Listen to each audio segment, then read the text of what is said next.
Cockroach जनता पार्टीने social मीडियामध्ये वादळ उठवलं आणि त्याच कोकरोच जनता पार्टीचे संस्थापक अभिजित दिपके भारतामध्ये येत आहेत। सोशल मीडियावर खळबळ उडवणाऱ्या कोकरोच जनता पार्टी नीट पेपर फुटी आणि शैक्षणिक गोंधळाच्या निषेधार्थ रस्त्यावर उतरते।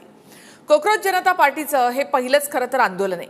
अमेरिकेमधून भारतात येत असलेले अभिजित दिपके आणि कोकरोच जनता पार्टीचं आंदोलन याविषयी सध्या प्रचंड उत्सुकता आहे आणि त्यामध्ये हे आंदोलन होणार का, अभिजित दिपके यांना विमानतळावर अटक तर होणार नाही ना, याविषयी देखील चर्चा रंगतायत। त्यामध्ये कोकरोच जनता पार्टीला सोशल मीडियावर तरुणांबरोबरच काही सेलिब्रिटींनी सुद्धा पाठिंबा दिलाय। सोनम वांगचुक हे देखील या आंदोलनामध्ये स्वतः उतरणार आहेत। त्यानंतर आता बॉलिवूड आणि साऊथ अभिनेता प्रकाश राज यांनी देखील या कोकरोच जनता पार्टीला पाठिंबा दिलाय। उद्याच्या आंदोलनामध्ये तेही उतरू शकतात।